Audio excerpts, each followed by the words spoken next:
जो संत एक मिनट। हाँ जी हंसाबेन, आप जयकारा बोल के शुरुआत करिए। बोलिए श्री प्राणनाथ प्यारे की जय, बोलिए श्री सद्गुरु महाराज की जय। हंसाबेन आप आए। ठीक है दीदी, प्रणाम जी। मुझे ये भाव समझ में आ रहा है दीदी कि जो संत पुरुष ने, महापुरुष ने जो 4 वचन दिए महाराज जी को, कि एक तो किसी माय के हाथ से कुछ लेना नहीं, और जो कोई स्त्री, अगर कोई ऐसा समझा रहे कि अगर कोई स्त्री है, ज्यादा से ज्यादा वो माया में फंसाने वाली स्त्री होती है, तो वो बोले कि अगर किसी के हाथ से, अगर तो आपको जो सच्ची राह पर चलना है, आपको जो यात्रा करना है, तो वो आप ये 4 वचन याद रखेंगे तो, क्योंकि हल्का हो जाना है उनको। अगर हल्के होके चलेंगे, साथ में दूसरा वचन भी ये है कि साथ में जो सामान रखेंगे तो वो उसी में ही उसका ध्यान रहेगा। तो ये सब बांट दिया उन्होंने कि एकदम हल्का हो गया। अब हम भी चाहे तो हम भी हल्के हो सकते हैं। हमारे साथ क्या बोझ, हमारे साथ क्या है बोझ, ये सारा माया का परिवार, बहुत सारा बोझ है, लेकिन हम थोड़ा बहुत उसी में चलते हैं तो अपने आप ही राजी के विचारों में चलते हैं तो अपने आप ये बोझ कम हो जाता है। लेकिन महाराज जी ने ये भी बोला कि जो कोई चिकनी बातों में उसको फंसाए तो फंसना मत, क्योंकि उनको आगे यात्रा करना है। और दूसरी बात ये कि उसमें मेरी ये समझ में आया कि उनको संत पुरुष की जो मिल गई, उनको जो संत पुरुष का साथ मिल गया, तो उन्होंने उनको सत का रास्ता बहुत जल्दी बता दिया कि ये आप ऐसा करो। तो उन्होंने ये 4 वचन है वो तुरंत ही ग्रहण कर लिए कि बस मुझे ये वचन है, मुझे ग्रहण करना ही है। और ये सब उन्होंने बांट भी दिया और तुरंत अपना लिया। हम अपनाते नहीं है, इसलिए हम ज्यादा फंस जाते हैं दीदी। बस यही बोल सकती हूँ दीदी, मेरा भाव यही है। प्रणाम जी। प्रणाम जी। शशि दीदी आप कुछ कह रहे हैं? नहीं दीदी, वो मुझे तो ये आया समझ के, पात्र जो उन्होंने सबसे पहले उन्होंने एक सन्यासी ने जो पात्र में खाना खिलाते थे और उनको खुद भी खाते थे और शेरपुर वाले महाराज जी को भी खिलाते थे। फिर उन्होंने जो अभी दीदी ने बताया कि ज्यादा सामान नहीं एकत्रित करना और किसी स्त्री से दही ऐसे नहीं लेना, ये चीजें ये समझ आई। और उनका जो उनके पास जो पैसे थे, जो पहले एक मिला था, उसने उनके 1.25 रुपया सारा 15 दिन तक खर्च करके वो फरार हो गया। बिल्कुल बिल्कुल। प्रणाम। प्रणाम जी। बबीता दीदी आप कुछ कहेंगे?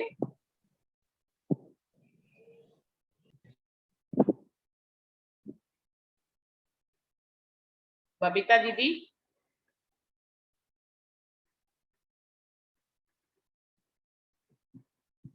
विमला दीदी आप?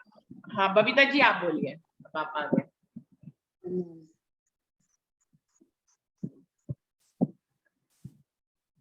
प्रणाम जी। बस यही है, जो अपना होना हो वो होता रहा है, ऐसे ही परमात्मा की तरफ जैसे वो माया छूटती जा रही है, ऐसे ही ज्यादा से ज्यादा परमात्मा की तरफ को लगते जा रहे हो।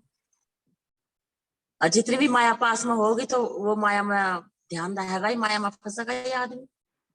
सभी की बात है, जिसके पास में जितना होगा तो उसमें ध्यान रहेगा, उसे बचाने के लिए, उसे करने के लिए उसमें फंसा ही रहेगा। अगर किसके पास में बच्चे होंगे तो बच्चों की चिंता रहेगी, पत्नी होगी तो उसकी चिंता रहेगी, अपने पास में कोई धन दौलत होगा तो उसकी चिंता रह गया कि मेरा कोई लूट ना ले, कहीं छीन ना जा, कुछ ना हो जा। और जब उसने सब कुछ ही छोड़ दिया, उसके पास कुछ है नहीं तो कोई क्या लूट लेगा? कुछ भी नहीं। उसने सिर्फ परमात्मा को अपने पास में रखा। उन्होंने परमात्मा के अलावा उनके पास कुछ नहीं है। जैसे पहले बिहारी जी थे तो उस टाइम पे तो ये माया में फंसे हुए थे, माया से निकल नहीं रहे थे।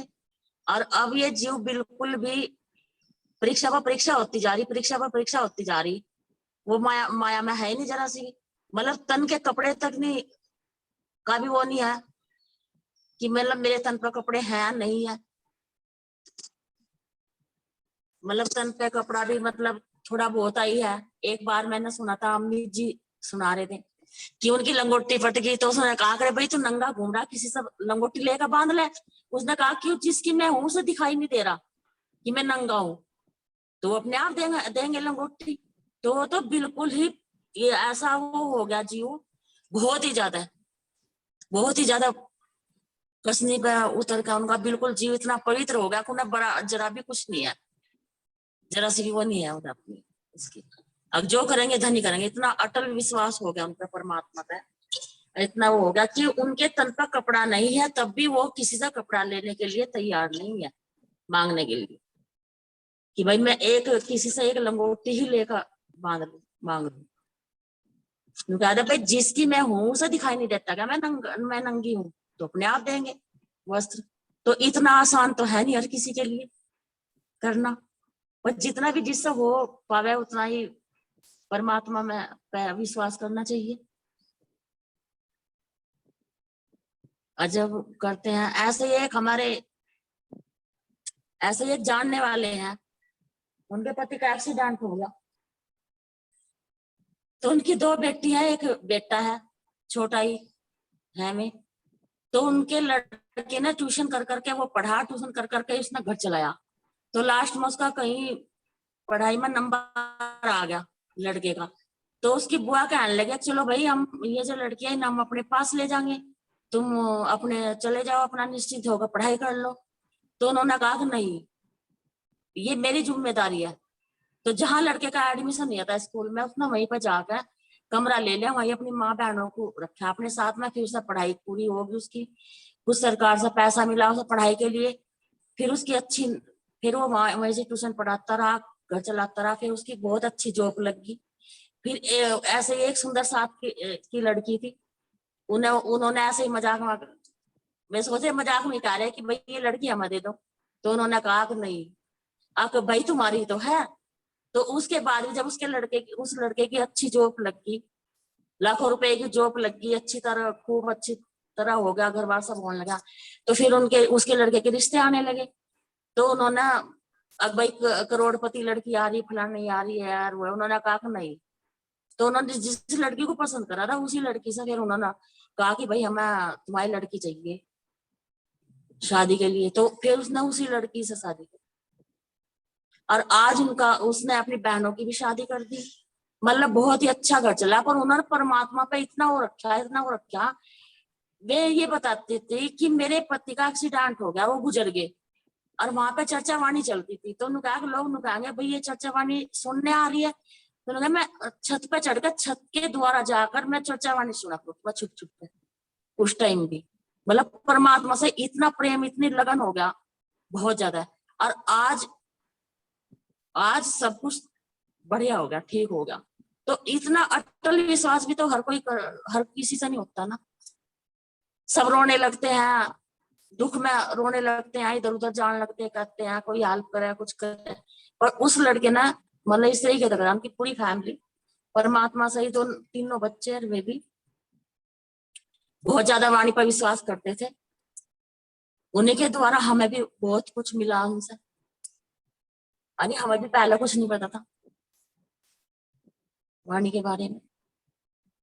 तो जो भगवान पे परमात्मा पे विश्वास करते हैं, तो उनका परमात्मा परीक्षा तो जरूर लेते हैं, उनका साथ ही पूरा देते हैं परमात्मा, जब उन्हें अपने साथ महसूस करते हैं। ये एक सुंदर साथ की बात है। और महाराज जी ने भी ऐसा देखो, मतलब पूरा ही सब कुछ छोड़ दिया, उन्हें परमात्मा के सिवाय कुछ नहीं चाहिए। अब हम हैं, हम परमात्मा पे छोड़ देंगे, परमात्मा तू जान, तेरा काम जान, तू ही संभाल, तू ही सब कुछ करे। पर जब हमारे पास कष्ट आता है, दुख आता है, फिर भी हम परमात्मा से मांग लेते हैं, परमात्मा को कह देते हैं कि परमात्मा ये सब ठीक कर दो। बिल्कुल। अच्छा जी, प्रणाम जी। प्रणाम जी। गोविंद भाई जी, आप कुछ कहेंगे?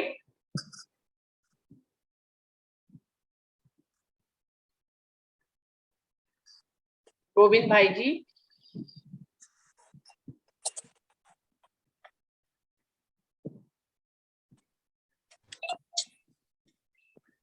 मैं दीदी आज ऐसा है कि मुझे तो ये सुन के ऐसा लग रहा है दीदी कि हम सुंदर साथ बने हैं कैसे। हमें तो माया कभी छूटती ही नहीं है। एक संत ने हमारे महाराज जी को, परमहंस महाराज जी को जो शब्द बोले वो तुरंत ही अमल कर दिया। अगर हमें भी इस तन से परमात्मा का दीदार करना हो तो वही वचन हम पर लेके ना तो ही वो शक्य बनेगा, ऐसा मुझे तो लगता है। हम तो शर्मिंदे हो रहे हैं, ऐसा लगता है कि हम क्या कर रहे हैं और हमारे परमहंस महाराज जी ने क्या किया। बस इतना ही मेरा भाव है दीदी। प्रणाम जी। प्रणाम जी, प्रणाम जी। और भी सुंदर साथ के दिल में कोई भाव हो तो जरूर से आगे आके अपने दिल के भाव हम लोगों के साथ शेयर करें। कोई और सुंदर साथ कुछ कहना चाहते हैं? किसी भी सुंदर साथ के दिल में कोई भाव है? हरीश भाई, आप कुछ कहना चाहते हैं?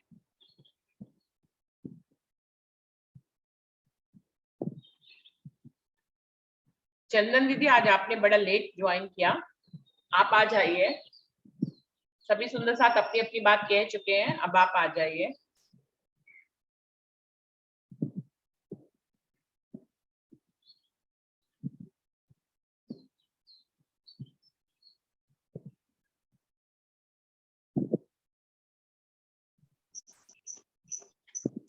प्रणाम जी। प्रणाम जी दीदी। दीदी मेरे को ये नहीं पता आज आपने कहाँ तक किया है, मैंने थोड़ा लेट ज्वाइन किया है।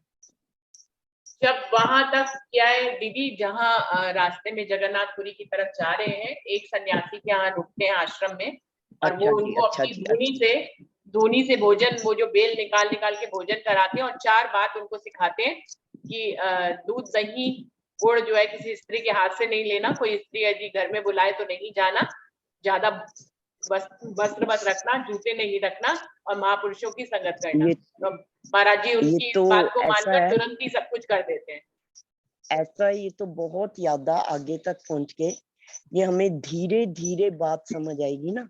कल तक तो हम वहीं पे थे कि जब वो विद्यालय के आगे द्वंद में थे कि विद्या ग्रहण करूं या ना ग्रहण करूं। ये तो दीदी कल ही हो गया था ना, एक महापुरुष ने आके उनको कहा हाँ कि आप जगन्नाथपुरी जाओ, तो बस वहीं से आगे हाँ, चल वो रहे तो हैं। अब रास्ते में बस एक आश्रम का प्रसंग वो हुआ है, आपकी बस बात ज्यादा नहीं हुआ। आपकी बात एकदम सही है, पर हमें तो महाराज जी के साथ यात्रा करनी है ना।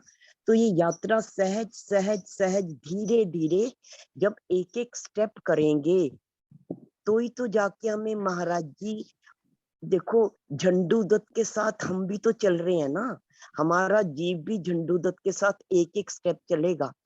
तो ये रास्ता बहुत जल्दी तेजी से चल के पार नहीं होएगा, फिर हमें समझ नहीं आएगी, फिर हमें कहानी तो समझ आ जाएगी, फिर उनके जीवन के हमें उतार चढ़ाव तो समझ आ जाएंगे, लेकिन हमारे अंदर का जीव उस रास्ते को पकड़ नहीं पाएगा। तो इसलिए ये रास्ता बहुत ही सहज सहज पार होगा। अभी हम वहां पर ही थे, मनन कर रहे थे कि जब वो विद्यालय के बाहर है, विद्यालय के बाहर है, मन में संघर्षण है, मन में द्वंद है, मन में दुविधा है। क्या दुविधा है? ज्ञान लूं ना लूं, विद्वान बनूं ना बनूं। तो महाराज जी वो कौन है अपना जो पल पल संग और सहारा दे रहा? कौन है वो जो हमें संग और सहारा दे रहा? तो वो तो हमें देखना है ना पहले। जब तक हम इस बात को नहीं समझेंगे कि हमारा संगी साथी कौन है, तो हमें तो इस बात को भी समझना है ना कि वाणी भी तो कह रही है ना, बाल से बुढ़ापे लग मेरे सिर पर खड़े सुभान। जीव दुविधा में हो, जीव द्वंद में हो, जीव मालिक की तरफ चलना चाहता हो, क्या वो संगी और सहारा बन के साथ देगा? तो हमें सहज सहज हर बात को समझना ना। जब हम झंडू दत्त के जीवन को समझेंगे तो हम धीरे धीरे अपने जीवन में भी अनेकों अनेक रूपों में जब वो प्रकट होगा तो हम परख पहचान कर सकते हैं। हो गया नहीं प्रकट यहाँ पे?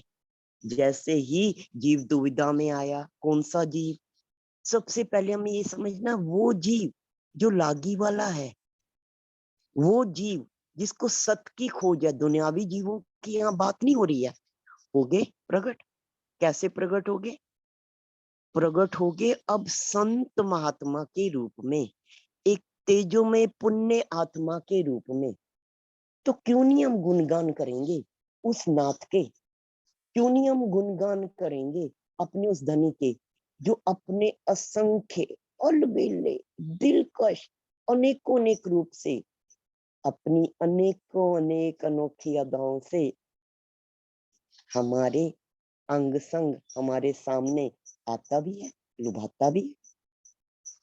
अब देखो, अगर तो हम ध्यान से गौर से देखें, सिर्फ कहानी पर नहीं जाएं, गहराई से समझें, तो हमें उस असंख्य रूपों की पहचान होगी। क्या हुआ?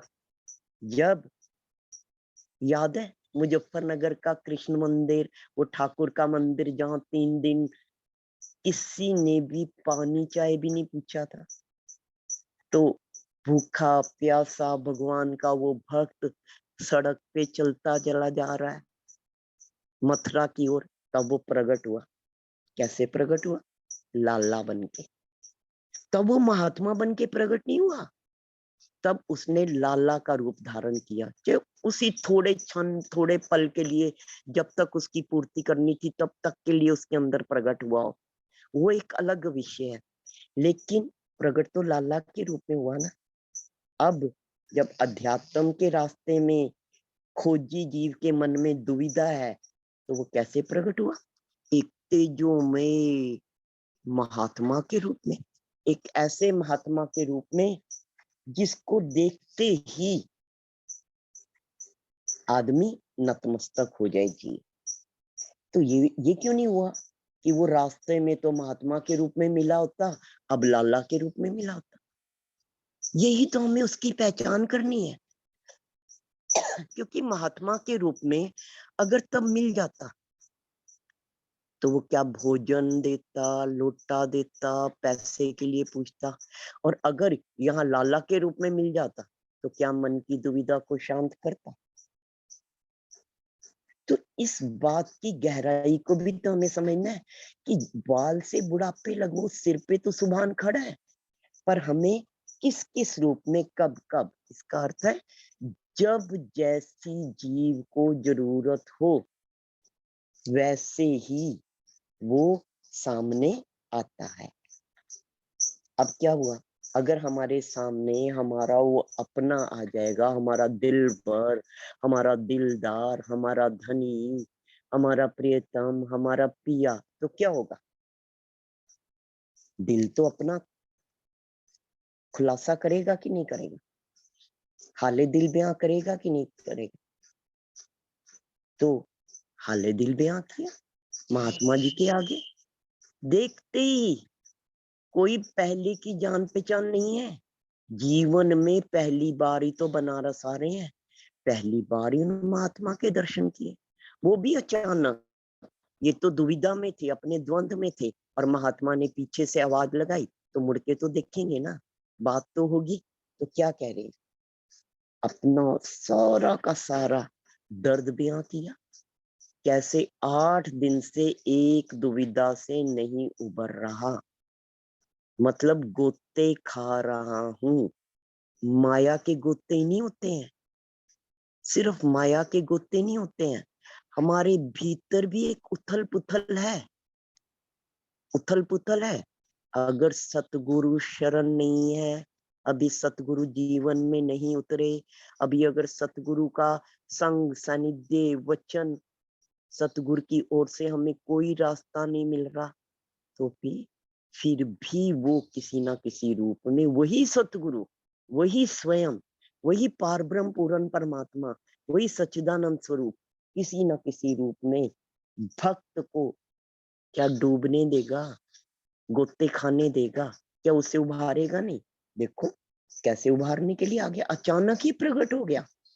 8 दिन से इसी जगह पे, इसी बनारस में रह रहे वो महात्मा वहां नहीं मिला जहां ये रुके हुए, इसी दरवाजे के आगे ही मिलना था विद्यालय के। क्या कह रहे हैं, क्या कह रहे भाई, संत पुरुष 2 शब्दों में ही निपटारा करें। विस्तार कथाकारों के पास हो, संतों के पास नहीं हो। भाई अगर रास्ता ही जानना है तो क्या रास्ता है? लौकिक और पारलौकिक में क्या रास्ता है? रास्ता है पारलौकिक। बिना किसी संशय के, बिना किसी भ्रम के, बिना किसी रुकावट के, बिना किसी दुविधा के पारलौकिक रास्ते पर है चलना। अब हमारे सामने रास्ता तो आ गया, हमें भी तो अपने भीतर देखना है कि नहीं देखना? हमें भी तो अपने भीतर देखना है, हम किस रास्ते पे चल रहे? पूरी बीतक का रास्ता झंडू दत्त के साथ तय करने का एक ही तो मकसद है कि आज तक दिन रात धर्म में, ज्ञान में डूब कर भी, पूरी निष्ठा भाव से चल कर भी जो रास्ता हमें नहीं पता चला, वो संत सतगुरु की सहबत सोहबत में पता तो चले। कैसे उन्होंने पार किया, कैसे झंडू दत्त ने पार किया? क्या रास्ता मिला? लौकिक और पारलौकिक के चुनाव में बेधड़क होके पारलौकिक चुन लें। क्या हम अपने जीवन में पारलौकिक चुन रहे हैं? हमें अब अपने अंदर, क्योंकि कहा ना शुरू से ही कि झंडू दत्त के तराजू में पल पल खुद को तोलना है। अगर हम अपने अंदर टांकी झांकी करें तो हम कौन सा रास्ता चुनते हैं? लौकिक। लौकिक रास्ता चुन के हम उस पारलौकिक को पाना चाहते हैं। क्या संभव है? दुनियावी बुद्धि से थोड़ा। अगर मैं असत के मार्ग पे चलूं, छल कपट झूठ आडंबर के मार्ग पे चलूं और मैं सत्य को पाना चाहूं, क्या संभव है? सत्य को पाने के लिए सत्य मार्ग पर ही चलना होगा। पारलौकिक को पाने के लिए लौकिक मार्ग को छोड़ना होगा, पारलौकिक को अपनाना होगा। अब देखो रास्ता तो मिल गया, रास्ता तो मिल गया। संत के 2 वचन ने ही, संत की क्या पहचान है, ज्ञानियों की क्या पहचान है? ज्ञानियों की कथाओं में हम बैठ जाएं, 3 घंटे बैठ जाएं, 3 घंटे तो चलो मन टिका रहेगा, क्योंकि ज्ञान के ऊंचे ऊंचे शब्द सुन रहे हैं, ज्ञान की बड़ी बड़ी अनसुनी बातों पहली बार सुन रहे हैं। लेकिन जैसे ही उन ज्ञान कथाओं से उठ के बाहर आते हैं, क्या हमारा मन शांत रहता है? लेकिन अगर संत एक शब्द, एक वचन भी तुम्हें बता दें, सुना दें, तुम्हारे मन की दुविधा दूर हो जाती है। क्या हो जाता है? मन शांत, चित्त एकदम शांत, कोई भी तो भीतर द्वंद नहीं है, कोई भी तो उथल पुथल नहीं। क्यों उथल पुथल नहीं है? क्यों? अब रास्ते का भी पता है और मंजिल का भी पता है। सबसे ज्यादा मन अशांत कब होता है? जब तक उसे रास्ता पता ना हो। जब तक, अगर रास्ता पता चल गया तो मन एकदम ही शांत हो। अब मन में क्या उठी? मन में पता है कि उसका लक्ष्य क्या है। लक्ष्य है जगन्नाथ, जगत का नाथ, उसी की शरण में। अभी देखो कहते एकदम तो जीव परिपक्व नहीं ना होगा, बाहर से भी तो रास्ता तय करेगा ना। बाहर के रास्ते को तय करते करते भीतर भी उजास होता जाएगा। अब जगन्नाथ का लक्ष्य है, जगन्नाथ ही झोली भरेंगे, जगन्नाथ ही कल्याण करेंगे। देखो मन में पूरा ईमान, रास्ता तो ईमान का है। ईमान से नहीं चलेंगे तो भाई प्राप्ति कैसे होगी जगन्नाथ की तरफ। एकदम मन पूरा का पूरा इस दृढ़ निश्चय पे आ गया कि जगन्नाथ जी जाके ही अपने जीवन को सार्थक करना है। अब देखो कितना ही निश्चल, कितना ही शुद्ध, कितना कैसा भाव है। पूरा अपने आप को, अपना ब्यौरा देने में कोई भी तो हिचकिचाहट नहीं। जी 5 रुपए मिले जो हमने धर्म गवा के, अपने पे मजाक भी उड़ा रहे हैं कि 5 रुपए मिले धर्म गवा के, जो 5 रुपए मिले। अब उसका पूरा ब्यौरा, क्या ब्यौरा भी, 1 रुपया तो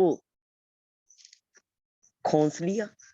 किसने खोस लिया, किसने खोस लिया, किसने ऐंठ लिया। तो कितना ही प्यारा सा प्रसंग है, लेकिन इस प्रसंग ने हमें कितनी ही गहराई से धर्म में हो रहे आडंबरों को, इन पांडवों को खुल के समझा दिया। अब देखो जब 5 रुपए मिले, रेल की टिकट मिली, कलकत्ता में थे, तो मन ने कहा जो इतनी दूर है गंगा ही नहा है। अब गंगा नहाने तो पहुंच गए।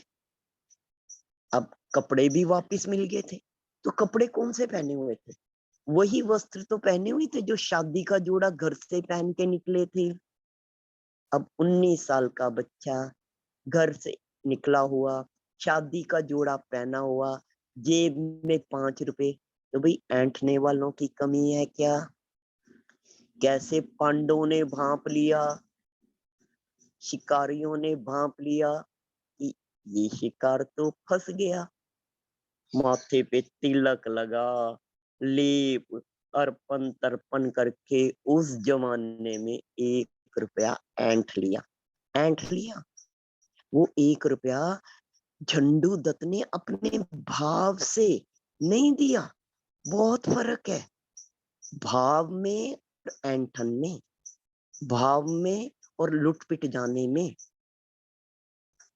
भाव क्या है, भाव तो स्वतः है, दिल में बने, दिल में उठे, और तुम अपना सर्वस्व निछावर करके भी खुश हो। ऐंठन में क्या है, तुम्हें मूर्ख बना के, उल्लू बना के, धर्म के नाम पे, कर्म के नाम पे तुम्हारी गठरी में से पैसे निकलवा लिए थे। ये पांडवों के कितनी सहज छोटी सी एक बात पे कि जी अर्पण तर्पण करके पूरा का पूरा हमें रास्ता दिया है कि धर्म में तो चलो, चलना तो पड़ेगा ही, लेकिन इन पांडवों से भी बच के रहना है। कैसे बच के रहना है, नहीं तो जो थोड़ा बहुत माया में सरमाया है उससे भी हाथ धो बैठो। अब अपना पूरा ब्यौरा क्या दे रहे हैं, टोटल 5 रुपए है, कितना रोकड़ा है 5 रुपए जेब में, और 1 रुपया तो जी पांडवों ने लूट लिया। अब इतनी दूर जाना है, कितनी दूर जाना है, कहाँ का लक्ष्य है, जगन्नाथ का। अब 2.5 रुपए में कंबल ले लिया, क्योंकि अभी तक सत्य इतना प्रकट नहीं हुआ। अभी तक मन और बुद्धि भी तो साथ में चल रही है ना, हम देख रहे हैं जीव में मन और बुद्धि बार बार प्रकट हो रही है। इतनी दूर का रास्ता है, कुछ तो ओढ़ने को चाहिए होगा। कहाँ कलकत्ता, कहाँ जगन्नाथपुरी है, और पैदल की यात्रा करनी है। और 8 दिन तो हमने देखा लगातार उस विद्यालय के बाहर ही आ रहे हैं। तो भाई बनारस में जो 8 दिन रुका, कहीं कुछ तो खाया पिया ही होगा, क्योंकि वहां कोई लंगर तो चल नहीं रहा। तो 2 पैसे रोज के चने चाबे, तो 8 दिन में कितने पैसे खर्च हो गए, 16 पैसे।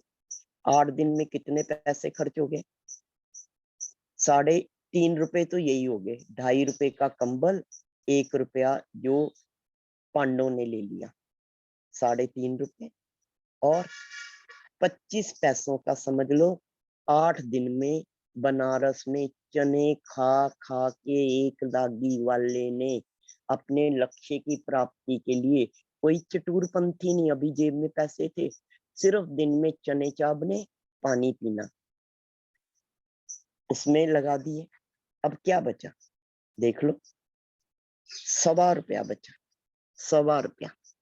अब 1.25 रुपये माया का भी तो देखो, दुनिया में तीर्थ करने के लिए माया का भी संग चाहिए होता है। अब 1.25 रुपया की रकम रोकड़ा टोटल जेब में था, भाव में कोई कमी नहीं, यात्रा की पूरी तैयारी, मन हिलोरी ले रहा है जगन्नाथ जी जाने के लिए। ऐसे में क्या होता है, माया में क्या है, हम क्या देखते हैं भाई, सत्य और असत्य साथ ही साथ रला मिला है। धर्म में भी बैरूपियों की इस माया में, धर्म के रास्ते में भी कमी नहीं है। अगर हम धर्म में चल रहे हैं, ये मत सोचो हमारे सारे जितने भी हमें धर्म में भी संगी साथी मिलेंगे, सारे के सारे सत ही मिलेंगे। भाई यहाँ भी ठग गए। एक महात्मा ने, कहने को तो वो भी एक महात्मा था, कहने तो वो भी भगवावतारी था, भांप लिया। क्या भांप लिया? ये भांप लिया कि भाई इसके पल्ले तो रोकड़ा है, मालमत्ता है, पैसे हैं, 1.25 रुपया की रकम भी उस जमाने में अच्छी रकम थी, तो लग गया संग। क्या समझ आई?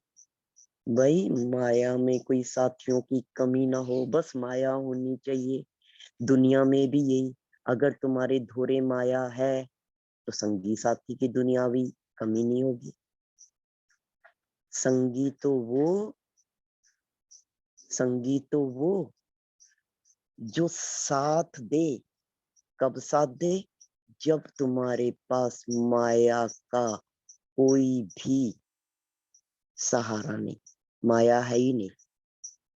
यहाँ पे वो रल गया, साथ में मिल गया, कैसे माया लुटेगी, कैसे ये बहरूपी मीठा मीठा तो बन के आएंगे, कैसे कैसे तुम्हें प्रभावित करेंगे। ओहो, हमें भी वहीं जाना, वाह क्या बढ़िया हो गया, क्या अच्छा संयोग बन गया। चलो 1 से 2 भले, हो गई यात्रा शुरू। पर वो साधु कब तक साथ रहा? तब तक साथ रहा जब तक कि महाराज जी ने यात्रा के नाम पर राहदारी के खर्च के पैसे उसे सौंप दिए, और वो पैसे खर्च खत्म नहीं हुए। महाराज जी ने तो 8 दिन में सिर्फ 4 आने 25 पैसे खर्चे। इस साधु महात्मा ने 16 दिन में ही 1.25 रुपए की रकम लुटा दी। जैसे ही महाराज जी, अब रकम तो दे दी थी उसे, पैसे खत्म हो गए। पैसे खत्म हो गए तो संग साथ भी खत्म हो गया अंतर ध्यान, दिखा ही नहीं, मिला ही नहीं। जब तक पैसा था वो साथी था। इससे भी तो समझना कि नहीं समझना, लौकिक जीवन कैसा हो, तुम्हारे संगी साथी लौकिक जीवन में कौन हो। पैसा है तो साधु भी साथ है, और पैसा नहीं है तो वो भी नहीं है। अब आगे, अब महाराज जी अकेले चल पड़े।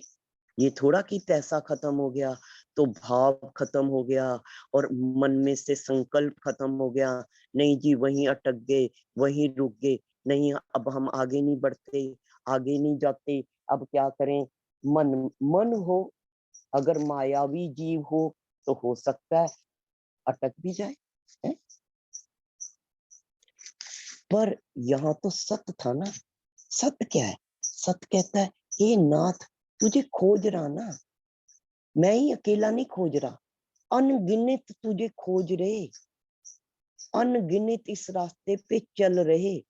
भाई अटक भी रहे, कई बार भटक भी रहे, तेरी था भी नहीं पा रहे, पर लागी वाले की खोज में तो कुछ भी फर्क ना आए। अब आगे बढ़ गए, आगे बढ़ गए